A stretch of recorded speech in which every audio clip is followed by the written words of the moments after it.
अज़बिल्लाहिमिनश्शैतानिर्रजीम बिस्मिल्लाहिर्रहमानिर्रहीम। दोस्तों, मेरा नाम डॉक्टर अबू अब्दुल्ला है और आप मेरा यूट्यूब चैनल देख रहे हैं। ये एक पुरानी रिपोर्ट है 2004 की। तो मैं आप लोगों से शेयर करना चाहूँगा कि मुसलमानों का आजकल हाल क्या है। ये एक मैसाचुसेट्स यूनिवर्सिटी है अमेरिका में।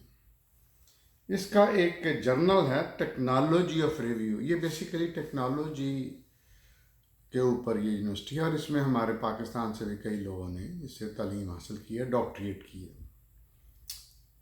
ये मई 2004 का शुमारा है, जर्नल ऑफ टेक्नोलॉजी रिव्यू। इसका उन्वान है ईजादात का आलमी नक्शा। मैंने तर्जुमा करने की कोशिश की है लेकिन गलत भी कुछ लफ्ज़ हो सकते हैं। ईजादात का आलमी नक्शा। इसमें जदीद तरीन ईजादात के हवाले से मुख्तलिफ ममालिक की दर्जाबंदी की गई है। इसमें एक भी इस्लामी मुल्क का नाम नहीं है। अंदाज़ा करें कि आजकल इस्लामी मुल्क और इस्लाम में मुसलमान कहाँ पे खड़े हैं। यानी तमाम इस्लामी ममालिक की आलमी हैसियत ज़ीरो है इंटरनेशनल रेटिंग के मुताबिक। इसमें इख्तलाफ किया जा सकता है, कोई मसला नहीं है, लेकिन ये काफ़ी हकीकत के करीब है। पिछले 105 साल में पूरी दुनिया के 1% से भी कम यहूदी जो हैं उन्होंने 180 नोबेल प्राइज़ हासिल किए हैं, जबकि 1.5 अरब मुसलमानों में सिर्फ 3 ये इनाम हासिल कर सके। मैं ये नहीं कहता कि वो बहुत बड़ी क्राइटेरिया है नोबेल प्राइज़, लेकिन उसमें हकीकत भी है। ये UNDP की एक रिपोर्ट है, यूनाइटेड नेशन डेवलपमेंट प्रोग्राम। ये यूनाइटेड नेशन का एक अदारा है। 2 साल पहले मशरिक़ वस्ता में इंसानी वसाइल और अफरादी क़ुव्वत के मुतल्लिक़ रिपोर्ट पेश की गई है। ये रिपोर्ट मुसलमान ममालिक ख़ुसूसन अरब ममालिक के हवाले से कितनी खौफनाक है, गौर करें। अरब दुनिया 22 ममालिक पर मुश्तमिल है। मजमूई आबादी तकरीबन 22 करोड़ है, यानी कुल आबादी का 5%। बेहतरीन जोग्राफिया, बंदरगाहें, तेल की दौलत से मालामाल होने के बावजूद यहाँ की फ़ीकस आमदनी दुनिया भर में सबसे कम है। मासवाई अफ्रीका के चंद ममालिक। यहाँ 1960 से 1990 के दरमियान औसत पैदावार 0.2% सालाना की शरह से कम हुई है। 5 में 1 अरब $2 से भी कम कमाता है, लेकिन चंद ममालिक खासे दौलतमंद हैं। 1960 में शरह ख्वानदगी 60% थी, जो 1990 में गिरकर 43% रह गई। अब यहाँ 60 करोड़ अफराद अनपढ़ हैं, नाख्वानदा है जिसको कहते हैं, अनएजुकेटेड। इनमें 2/3 ख्वातीन हैं। 45% नौजवान मुल्क छोड़ना चाहते हैं। यानी अरब दुनिया में फरसुदा तलीम और नाख्वानदगी नुमायाँ है। यहाँ साइंस तरक्की तहकीक ना होने के बराबर है। ये अमीर मुल्क ऐशो इशरत पर अरबों डॉलर खर्च करते हैं, उसकी रिपोर्टें हैं, जबकि साइंसी तहकीक के लिए वो चंद हज़ार डॉलर खर्च करने पर तैयार नहीं है।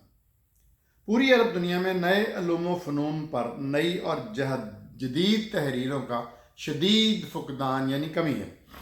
साइंस और टेक्नोलॉजी पर किताबों की इशाअत ना होने के बराबर है, जबकि पूरी दुनिया में हर साल तकरीबन 10 लाख तहकीकी मकाले और 1 लाख से ज़्यादा साइंसी कुतुब शाया होती हैं। 2001 में तमाम अरब ममालिक में साइंस जैसे मजमून पर सिर्फ 330 किताबें तहरीर की गई। तो अरब ममालिक कुदरती ज़राए से मालामाल हैं, जिसमें उनकी कोई मेहनत कंट्रीब्यूशन नहीं है, मगर जब उनकी आमदनी की दोबारा सरमाया की गई तो कोई ख़ास नताइज नहीं निकले। 1999 یعنی 1999 میں تمام عرب ممالک کی مجموعی پیداوار کا حجم 531 ارب ڈالر تھا، جبکہ اسی سال اسپین کا مجموعی پیداوار تمام عرب ممالک کی آمدن سے زیادہ تھا، یعنی 595 ارب ڈالر۔ اور یہ وہ اسپین ہے جہاں کسی وقت مسلمانوں کی نہ صرف حکومت تھی بلکہ مسلمان سائنس اور ٹیکنالوجی میں بہت آگے تھے۔ عرب دنیا میں صرف 1.2% آبادی کے پاس کمپیوٹر اور انٹرنیٹ کی سہولت ہے۔ ہو سکتا ہے بہتر ہو گئی ہو، لیکن اس وقت کی رپورٹ ہے۔ یہ ان اسلامی ممالک کا حال ہے جن کی آزاد حکومتیں تقریباً 3 کروڑ مربع کلومیٹر پر پھیلی ہوئی ہیں، جہاں تیل کے پوری دنیا میں موجود ذخائر کے 3/4 حصہ ہے اور جو ان کے مالک ہیں۔ تمام اسلامی ممالک کی مجموعی پیداوار 1150 ارب امریکی ڈالر ہے، جبکہ صرف جرمنی کی 2400 ارب اور جاپان کی 5100 ارب ڈالر ہے۔ ریسرچ اینڈ ڈیولپمنٹ سے متعلق سائنسدانوں کی تعداد امریکہ میں 9.5 لاکھ سے زیادہ ہے، جاپان میں تقریباً 3 لاکھ ہے، جبکہ پاکستان میں 12,000 ہیں۔ یہاں اوسطاً ڈاکٹریٹ کرنے والوں کی تعداد سالانہ 30 اور 40 کے درمیان ہے۔ 12ویں صدی میں عیسائیوں یعنی یورپ کی حالت ازدار۔ ڈاکٹر ڈریپر 1883 میں لکھتا ہے، قرون اوسطی میں یورپ کا بیشتر حصہ لک دک اور بیاباں تھا۔ اب ہم انالیسس کر رہے ہیں کہ 1883 میں ایک ڈاکٹر ڈریپر، ولیم ڈریپر جو تھا 12ویں صدی میں، وہ حالات بیان کر رہا ہے کہ اس وقت یورپ کے کیا حالات تھے اور مسلمانوں کے حالات تھے۔ قرون اوسطی میں یورپ کا بیشتر حصہ لک دک اور بیاباں تھا۔ کہیں کہیں راہبوں کی خانقاہیں، چھوٹی چھوٹی بستیاں تھیں، جگہ جگہ دلدل اور غلیظ جوہر تھے۔ لندن اور پیرس جیسے شہروں میں لکڑی کے مکان جن کی چھتیں گھاس پھوس کی تھیں، چمنی اور کھڑکی کا رواج نہیں تھا وینٹیلیشن کے لیے۔ لوگ بھینس کے سینگ میں گندی شراب پیتے تھے۔ صفائی کا کوئی انتظام نہ تھا اور نہ گندے پانی کی نکاسی کا کوئی انتظام تھا۔ گلیوں میں فضلے کے ڈھیر لگے رہتے تھے۔ روشنی کا کوئی تصور نہیں تھا۔ ذہن میں رکھیں کہ یہ کسی مسلمان نے رپورٹ نہیں بنائی، یہ ڈاکٹر ولیم ڈریپر جو خود بھی کرسچین تھا، یہ اس کی رپورٹ ہے۔ لوگ سال ہر سال ایک ہی لباس پہنتے تھے۔ ان کے جسموں سے ہر وقت بدبو آتی رہتی تھی۔ نہانے کا کوئی رواج نہیں تھا۔ فریڈرک ثانی، جس کی حکومت 1250 سے 1212 پر جب پاپائے روم نے کفر کا فتویٰ لگایا تو یہ الزام تھا کہ یہ مسلمانوں کی طرح نہاتا ہے۔ لوگ سبزیاں، پتے اور چھال ابال کر پیتے تھے۔ یورپ میں سڑکیں نہیں تھیں۔ بیل گاڑیاں، خچر اور گدھے دلدلی راستوں پر چلتے تھے۔ 17ویں صدی میں برلن کی حالت ایک رابرٹ برفورٹ نے اس طرح کھینچی ہے کہ لوگوں میں بے حیائی، ہم جنس پرستی، حرام کاری کا عام رواج تھا۔ دن دہاڑے قتل، لوٹ مار اور اغوا کی وارداتیں ہوتی تھیں۔ چوری، ڈاکہ زنی اور قتل ان کا محبوب مشغلہ تھا۔ پڑھنے لکھنے کا کوئی رواج نہیں تھا۔ جس کسی یورپی سائنسدان نے کوئی ایجاد یا تحقیق کرنے کی کوشش کی، اس کو اذیت ناک تکالیف دیکھ کر ختم کر دیا تھا، جیسے وہ گلیلیو۔ مثلا راجر بیکن وہ شخص ہے جس نے اسلامی یونیورسٹیز میں تعلیم حاصل کی اور واپس آگے عربی سے انگلش اور لیٹن زبانوں میں ترجمہ کیا ان کتابوں کا جو اس وقت مسلمانوں نے لکھی تھی۔ مثلا راجر بیکر کو جادوگر اور شیطانی علوم کا ماہر کہا گیا۔ اس کو کلیسا کی جانب سے 24 سال کی جیل کاٹنی پڑی۔ گلیلیو 1563 سے 1642 اور کوپرنکس 1473 سے 1543 کو بے پناہ اذیتیں دی گئیں۔ سائنسی تحقیق کو کلیسا نے کفر اور خدا سے مقابلے کا نام دیا ہے۔ 390 عیسوی میں بشپ تھیوفیلس کے فتوے پر 6 लाख के कुतुब खाने को जला दिया गया। जो हालत कभी अहले यूरोप की ये थी वही आज मुसलमानों की है। उस वक्त ईसाई उलमा ने गौर व फिक्र और मजहबी तदब्बर पर पहरे बिठा रखे थे।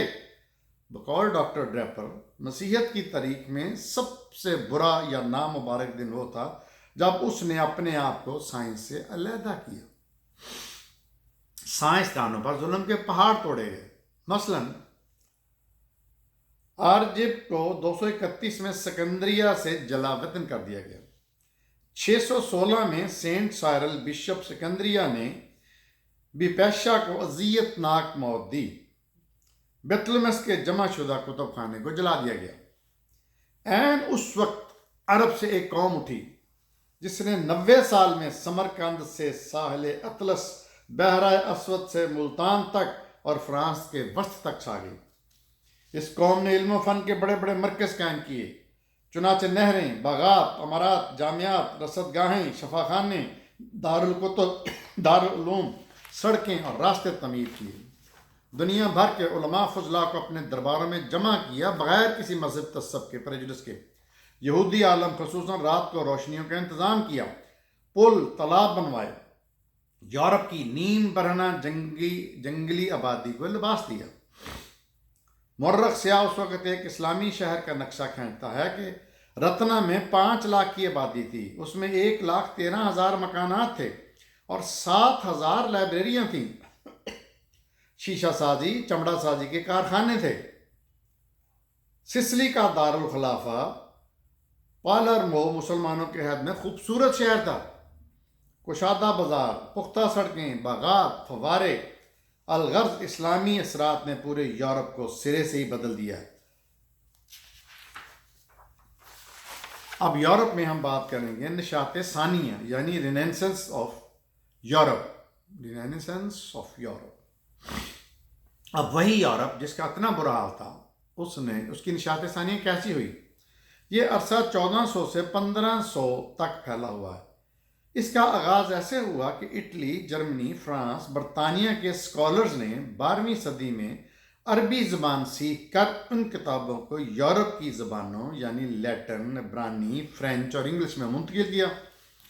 मशहूर मुसन्नफ़ फ्रांसिस गैलस ने हफ्ता रोज़ा नेचर एक रसाला है, उसमें 1983 में इस तरह लिखा है, तकरीबन 1000 कबल साल इस्लामी दुनिया ने साइंस में काबिल कदर तरक्की की, खसूसन रियाजी और तिब में। अपने अरूज के दौर में बगदाद और स्पेन में जामियात यानी यूनिवर्सिटीज़ कायम की। उनसे लाखों लोग मुस्तफ़ीद हुए। मुसलमान हुक्मरान साइंसदानों और अहले हुनर की बहुत कदर करते थे। आज़ादी की फ़ज़ा में दूसरे मज़ाहब के लोग भी मिलकर काम करते थे।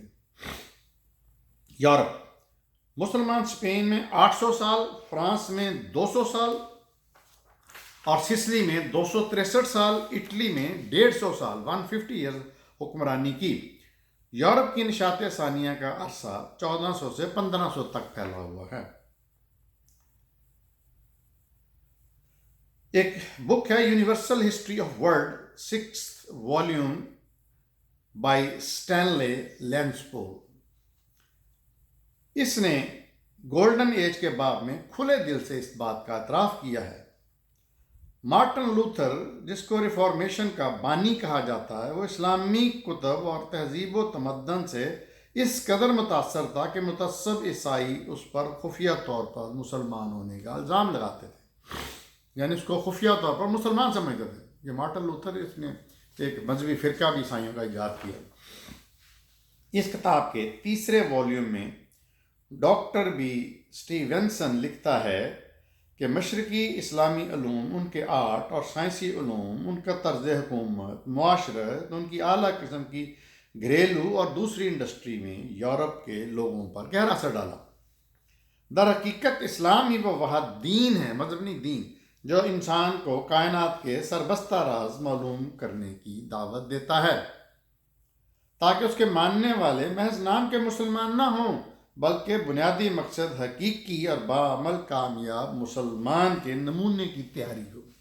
जबकि मुसलमान आजकल का ये नहीं समझता, وہ سائنس پہ بلیو ہی نہیں کرتا. ہمارے ملک کے کسی مذہبی عالم نے سائنس کا نام نہیں لیتے، وہ سائنس کے خلاف ہیں. مسلمانوں نے تمام علوم کے سرچشمہ قرآن مجید کے تدبر اور غور و فکر کو ختم کر دیا ہے. اور جس دن سے اسلام دین کی بجائے مذہب بن گیا ہے، مسلمانوں کی ذلت اسی دن سے شروع ہو گئی. جو میں ہمیشہ کہتا ہوں، ہمارے اسلاف نے لاکھوں کتابیں لکھی. امام غزالی نے 300، ابن عربی نے 250، ابن تیمیہ نے 500، جلال الدین سیوطی نے 550، ابن طولون نے 750. یہ بدقسمتی نہیں تو اور کیا کہ آج کل کے مسلمانوں کو ان ناموں کا پتہ بھی نہیں. یعنی ان مسلمانوں کے نام جو ساری کائنات کے لیے معلوم کتاب و حکمت بن کر آئے، آج پورے عرب اور عالم اسلام میں ایک بھی پائے گا محقق اور مصنف نہیں. یہاں ہم لیکچر ختم کرتے ہیں. دیکھتے رہیے میرا چینل ڈاکٹر ابو عبداللہ.